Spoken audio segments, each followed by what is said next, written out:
So one of the easiest ways to reduce pollution is just to change kind of how electricity is generated. An easy way to do that would be to increase wind turbines.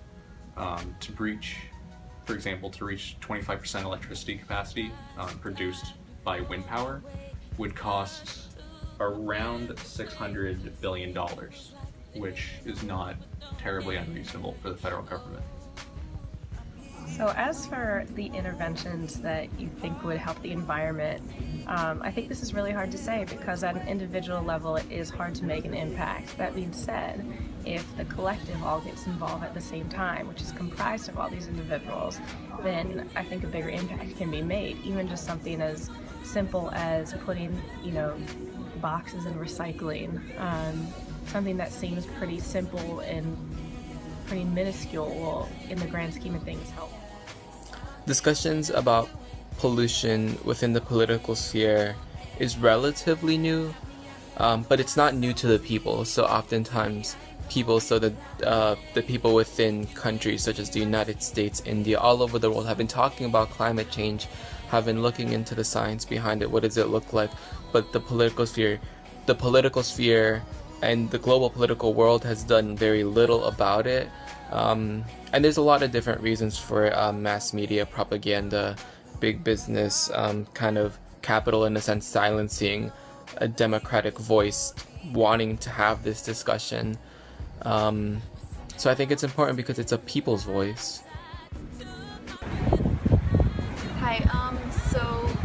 Hi, in my opinion, what I think probably one of the most important environmental issues of my community.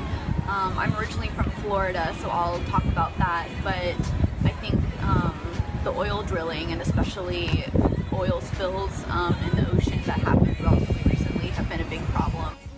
Specifically right now I'm writing an opinion piece for a national newspaper about kind of the feasibility of reaching 25% electricity of U.S. electricity produced by wind power.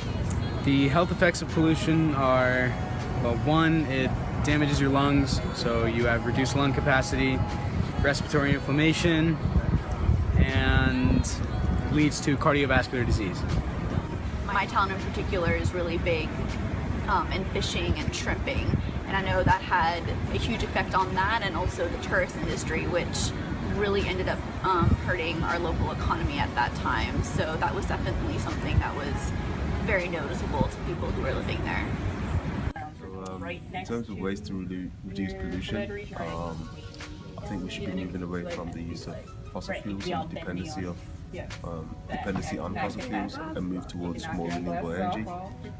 We started doing that already by using hydrofracking, using natural gas, using wind farms. But I guess the downside to that is, it's not very good for the aesthetics of the landscape, because wind farms take up a lot of space. An important issue in the environment today concerning pollution is water pollution. I just read an article on climate change and how water pollution is affecting basically drinking water, and it's affecting the whole process of condensation and rainfall, and it produces acidic rainfall, which could affect people that drink water and plant life, and it can affect the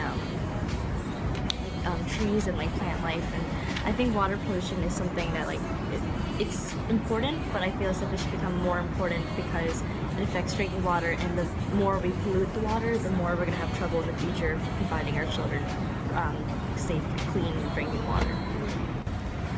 My name is Andrea Powell. I'm a grad student in the Elliott School focusing on Asian affairs. Currently a sophomore in the Elliott School of International Affairs.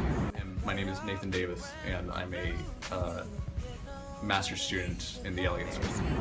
Okay, so my name is Alfred Larby. I'm a CFPC track in the School of Public Health. My name is Rafe Ahmad, and I'm majoring in business with a minor in Arabic. Hi, I'm Katie Albert, and I'm studying physical therapy. Pollution's a very deadly thing. With your help, we can end it.